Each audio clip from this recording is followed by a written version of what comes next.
NEET और JEE का exam देने वाले बच्चों में दो इंग्रेडिएंट्स का होना बहुत ज़रूरी है, एक सेल्फ मोटिवेशन एंड दूसरा परसिस्टेंस।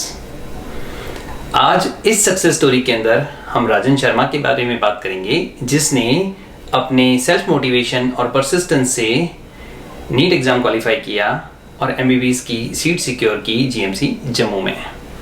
पिछले 12 सालों के अंदर जम्मू में मैं नीट और जेईई के एग्ज़ाम्स की प्रिपरेशन करने वाले बच्चों को पढ़ाता हूँ और मैंने देखा है कि कुछ बच्चे हर साल ऐसे आते हैं जो एक्स्ट्रा ऑर्डिनरी परफॉर्म करते हैं और हम सबको मोटिवेट कर जाते हैं। तो हम राजन के बारे में बात करते हैं।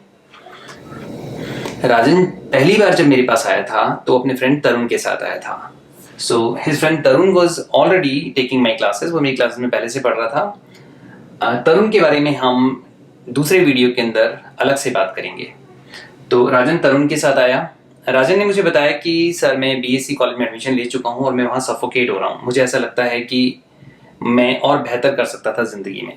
तो मैंने आई नो वन थिंग कि जब आप एक बार ड्रॉप कर चुके होते हैं और सेकेंड टाइम फिर से तैयारी करते हो तो बहुत मुश्किल हो जाता है कि आपको उस लेवल का सपोर्ट मिले जिस लेवल का फर्स्ट टाइम पे सपोर्ट मिलता है। लेकिन इसने बोला कि सर मैं बीएससी कॉलेज में जाके वहाँ मुझे बिल्कुल अच्छा नहीं लग रहा है, मुझे ऐसा लग रहा है कि मेरा पोटेंशियल बहुत ज़्यादा है और मैं कहाँ आ गया हूँ, तो मुझे फिर से तैयारी करनी चाहिए। सो मैंने बोला कि लेट्स बिगिन, शुरू करो, शुरुआत करते हैं। तो दोनों बच्चों ने क्लासेस में आना शुरू किया और हमेशा साथ रहते थे। One thing I liked about him the most is that कि ये सारे टेस्ट देता था। इवन इफ कोई ऐसा टॉपिक जिसमें ये बीच में एब्सेंट भी होता था या कोई चीज़ ऐसी समझ नहीं भी आई थी होती थी, तब भी ये टेस्ट सारे देता था। ऑन एन एवरेज जितने भी टेस्ट मेरे हुए हैं उनके अंदर हमेशा ही 150 क्रॉस करता था। तो परफॉर्मेंस तो कम आने का सवाल ही पैदा नहीं होता। सबसे बड़ा प्लस पॉइंट इसके लिए ये था कि फिजिक्स बहुत अच्छी थी इसकी। तो मैंने इसको बोला कि फिजिक्स की भी प्रिपरेशन साथ के साथ करते रहना। बायोलॉजी ऑलमोस्ट सारे बच्चों की सही अच्छी होती है और केमिस्ट्री में ये मेहनत कर रहा था और इसने मुझे आके बताया भी कि सर कुछ क्वेश्चंस ऐसे थे जो नहीं बन रहे थे, वो अब बहुत अच्छे से बन रहे हैं, उनके लॉजिक्स और कंसेप्ट भी बिल्डअप हो गए हैं। मेरे दिमाग में ये बात आई थी कि कहीं आखिरी में जाके ये बच्चे गड़बड़ ना कर दें, तो मैं बहुत कॉन्शियस रहता हूँ अपने बच्चों के लिए जो मुझसे पढ़ते हैं कि लास्ट तक उनके साथ रहता हूँ, उनसे बात करता हूँ। पेरेंट्स जो एक लेवल तक गाइड कर सकते हैं, लेकिन टीचर मेंटोर जो होता है उनको पता होता है कि बच्चा क्या गलती कर सकता है सब्जेक्ट वाइज। सो मैं लगातार कॉन्स्टेंट मोटिवेट करता रहा। मुझे याद है कि लॉकडाउन लग गया था और लॉकडाउन के दौरान मेरी ऑनलाइन क्लासेस इसी चैनल के ऊपर लाइव क्लासेस हुआ करती थी और ये बच्चा हमेशा क्लासेस के अंदर मौजूद होता था। कई बार 2 से 2.5 घंटे की क्लास होती थी, पूरी सारी की सारी क्लासेस अटेंड करना। And I am sure one thing, मैं शुरुआत से श्योर था इसके बारे में कि जो मैं पढ़ा रहा हूँ इसको ज़्यादातर चीज़ें ऑलरेडी आती थी। ऑब्वियसली इसने लास्ट ईयर 520 लिए थे, तो इसका मतलब ये है कि इसको आता सब कुछ था। बस ये मेरे पास इसलिए आ रहा था बिकॉज इसको डिसिप्लिन वे में एक टीचर चाहिए था जो इसको मोटिवेट कर सके, गाइड कर सके, तैयारी कर सके, वरना ये खुद भी तैयारी कर सकता था। सो आई शुड एडमिट इट कि जितना भी क्रेडिट है ये इसी को जाता है क्योंकि इसी ने इतनी हिम्मत बनाई, और दूसरा क्रेडिट इसके फ्रेंड को और इसकी फैमिली को जाता है जिन लोगों ने इसको मोटिवेट किया। प्रिपरेशन के दौरान मैंने एक चीज ऑब्जर्व की कि ये बच्चा पढ़ने में बहुत अच्छा है, तो मुझे लग रहा था कि 650 क्रॉस करेगा और 650 अगर क्रॉस कर जाए तो एज ए टीचर हमें भी बहुत प्राउड होता है कि हमारे बच्चे की कोई स्टेट रैंक या स्टेट लेवल पे टॉप 10 बच्चों के अंदर आ जाए। We were always hoping for that कि हम किसी बच्चे को उस लेवल तक पहुंचा पाएं, मोटिवेट कर पाएं। सो ये कॉन्स्टेंटली अपने एफर्ट्स कर रहे थे। ये भी था, तरुण भी था, इसके साथ और भी बच्चे थे जो सारे के सारे इसकी क्लास के अंदर थे, वो सारे मेहनत कर रहे थे। पर मुझे इन 4-5 बच्चे ऐसे थे जिनसे उम्मीद थी कि ये 650 क्रॉस करेंगे। सो क्या हुआ कि एग्जाम की तैयारियां सब अच्छी चल रही है, आखिरी दिन इनको ऑल द बेस्ट भी कहा गया, सब कुछ हुआ है। एग्जामिनेशन हॉल में गया एंड जब ये बाहर आया तो यूजुअली बच्चे जो है वो बाहर आके कई बार टैली नहीं करते हैं ये सोच के कि पता नहीं पेपर अच्छा हुआ बुरा हुआ। थोड़ा ब्रीदिंग टाइम जिसे हम बोलते हैं वो बच्चों को मिल जाता है कि चलो थोड़ा बाद में देखेंगे आराम से। सो कुछ दिनों के बाद मैं अपने इंस्टीट्यूट में बैठा हुआ था and he came to me and he said कि सर आपके पास थोड़ा टाइम है। तो मुझे एकदम से इसका चेहरा देख के मैं डर गया कि व्हाट हैपेंड टू हिम, क्या हो गया। मैंने बोला Rajan are you okay? So he was like कि वेरी मच वरीड। मैं टेंशन चेहरे पे देख सकता था। तो इसके हाथ में पेपर था एंड उसका हाथ लिटरली शिवर कर रहा था। लिटरली मुझे लग रहा था कि I was feeling that he is shaky completely. So नजर नहीं मिला पा रहा था। तो मुझे लगा क्या हो गया, पता नहीं कुछ गड़बड़ी करके आ गए एग्जामिनेशन के अंदर, क्या किया इसने। तो मैंने सबसे पहले इसको बोला तू बैठ। मैंने इसको पानी पिलाया एक गिलास। मैंने कहा तसल्ली से बैठ, हम आराम से बात करते हैं। सो मैंने पूछा क्या हुआ, what happened. So he said कि सर मैं अच्छे से करके आया हूँ, पेपर मेरा ठीक हो गया है, लेकिन सर मैंने ऐसी सिली मिस्टेक्स की हैं जिससे मुझे खुद के ऊपर गुस्सा आ रहा है। सो मैंने बोला कि क्या मतलब सिली मिस्टेक, सिलेक्शन तो हो रहा है ना तेरा? सो बोले सर वही मैं डर रहा था कि मैं काउंट करना चाह रहा था, तो मैं किसके साथ बात करूं, किसके साथ जिक्र करूं? तो तरुण ने मुझे बोला कि आशीष सर से ही बात करते हैं। तो तरुण नहीं आ पाया किसी रीजन से, बट ही केम एंड इसने मुझे, हमने बैठ के पेपर को डिस्कस किया। हमने रफली काउंट किए थे कि मिनिमम इसके 570 के आसपास मार्क्स बन जाएंगे। मैंने बोला कि तेरी सिलेक्शन तो हो जाएगी 570 से 580 के आसपास, रफली हो जाएगी। रफली अगर हम कैलकुलेट करते हैं तो तेरी सिलेक्शन हो जाएगी। तो फिर उसके बाद ये थोड़ा रिलैक्स हुआ और मैंने इसको बोला कि इतना वरीड क्यों हो गया है, तो तेरा पेपर तो ठीक हुआ है। बोले सर मुझे बहुत उम्मीदें थी, मैं सोच रहा था कि मैं आपको कैसे फेस करूंगा, बिकॉज आपको मुझसे उम्मीदें थी कि मैं 650 क्रॉस करूंगा, तो मैं नहीं कर पाया, तो मुझे बहुत ज़्यादा अंदर से और सबसे ज़्यादा खुद ही पर गुस्सा। तो मुझे बड़ा अजीब लग रहा था कि कहीं मैंने तो नहीं एक्सपेक्टेशंस इतनी ज़्यादा बच्चे के अंदर एम्बेड कर दी। तो चूंकि जब ये जाते हैं एग्जाम देने तो हम काफ़ी अच्छे से मोटिवेट करते हैं इनको, बट समटाइम्स उस टाइप के आउटकम्स नहीं आते। तो मैंने इससे पूछा कि what happened in examination. So he said कि सर बेसिकली मुझे फिजिक्स पे इतना कॉन्फिडेंस था कि मैंने पहले सब्जेक्ट जो अटेम्प्ट किया वो फिजिक्स अटेम्प्ट किया। तो यूजुअली बच्चे जो है वो क्या करते हैं, बायोलॉजी करते हैं, देन केमिस्ट्री करते हैं, देन फिजिक्स करते हैं।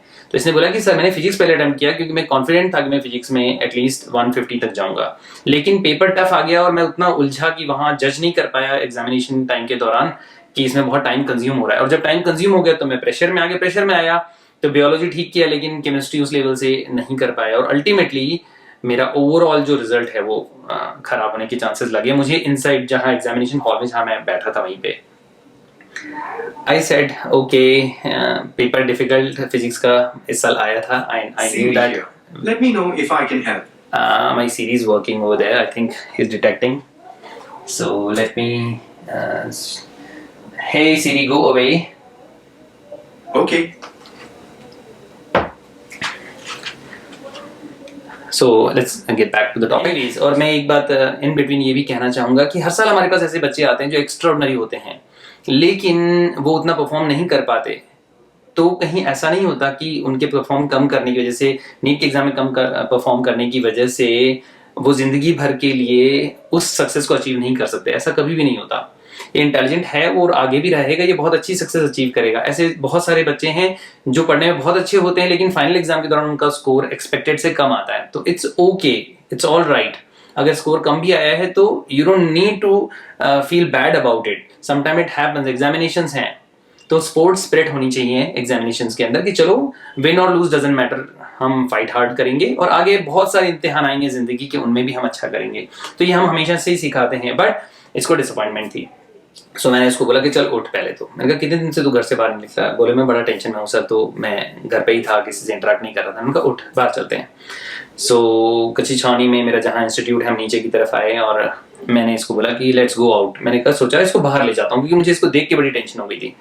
सो हम फिर बाहर निकले तो नगरोटा से आगे हम जब जाते हैं तो वहाँ पे छोटी शॉप्स खुली हुई चाय वगैरह की, तो वो चाय सुट्टा बार एक जगह है, तो वहाँ बैठ के हम लोगों ने, मैंने चाय ऑर्डर की आफ्टरनून के अंदर एंड सैंडविचेस वगैरह मंगवाए एंड देन थोड़ा इसने कुछ खाया, थोड़ा पेट के अंदर कुछ गया एंड ही सेड कि सर मैं बड़ा अच्छा फील कर रहा हूँ बिकॉज मैं बहुत दिनों से कभी बाहर नहीं निकला था and I was very much worried. मैंने बोला पहली चीज तू टेंशन फ्री हो जा बिकॉज तेरी सिलेक्शन हो जाएगी, 570 580 सिलेक्शन हो जाएगी तेरी। बस एक ही जीएमसी जो तेरे को चाहिए होगा वो मिले ना मिले वो सेकेंडरी चीज है, तो उसके बारे में भी वरीड नहीं होना, तेरी सिलेक्शन हो जाएगी। And in the end he did wonderful things around. So मैंने इसको बोला कि टेंशन लेने की जरूरत नहीं है, everything is going to be all right. And कुछ दिनों के बाद ये मेरे व्हाट्सएप का एक चैट का स्क्रीनशॉट है, राजन शर्मा, एंड 27 फरवरी को 2022 को इसने रात को 9:08 पे मुझे कॉल किया कि जीएमसी जम्मू सर। अब ये बहुत ज्यादा बात नहीं करता, शायद पहली बार उस दिन जिस दिन ये पेपर टैली करने आया था तब इसने इतनी बात की थी मुझसे। तो ही सर की जीएमसी जम्मू सर, और उसके बाद ये गायब हो गया। आप देखो 27 फरवरी को इसने मैसेज किया था, मैंने फाइनली लिखा एंड देन फिर उसके बाद अगला मैसेज इसका आया 2 मार्च को। तो ही और वो मैसेज क्या था कि जीएमसी जम्मू की फोटोग्राफ भेजी इसने कि फाइनली सर मेरी काउंसलिंग यहाँ पे, मैं काउंसलिंग के लिए आ गया हूँ। सो वेरी लेस, बहुत कम बोला इसने, लेकिन फीलिंग्स फ्लोट कर रही थी हमारे अंदर कि वाह वंडरफुली नाइसली डन, एवरीथिंग बढ़िया तरीके से किया गया है। So this is the kind of feeling एक टीचर को आनी चाहिए, एक टीचर को आती है जब कोई बच्चा सक्सेसफुल हो जाता है। तो he has done wonderful job. उसके बाद कुछ दिनों के बाद उसका मैसेज आया मेरे पास कि सर मैंने ये मेडिकल टूल्स, स्टेरो और ये सारी चीज़ें खरीद ली हैं 15 मार्च को। एंड आप अगर देखोगे तो इन तीनों मैसेजेस के दौरान बहुत ज़्यादा बात नहीं हुई। इसने एक बात और भी बोली है मुझे, ये मैसेज आज का ही है जब मैं वीडियो बना रहा हूँ टुडे। इसका सुबह मुझे मैसेज आया, मैंने स्टेटस अपडेट किया था, Fatima she is also in GMC Jammu, तो उसको मैसेज आया कि सर जीएमसी जम्मू में काफ़ी बच्चे हो गए हैं सर हमारे इंस्टीट्यूट से, जो काइंड ऑफ लाइक ऐसा लग रहा है कि वहाँ फैमिली हो गई है मेनिंजाइटिस के तौर पे। सो this was very nice, like the kind of conversation we had, the kind of bond teacher student have। अब ये जिंदगी में खुद ब खुद करेंगे आगे, अब ये जिंदगी में बहुत अच्छा करेंगे, अब ये जिंदगी में खुद ब खुद आगे बहुत अच्छा करेंगे। जो मेन रेस थी वो इनके लिए खत्म हो गई है और मुझे मेरी तरफ से इन बच्चों को बहुत सारी बेस्ट विशेस हैं।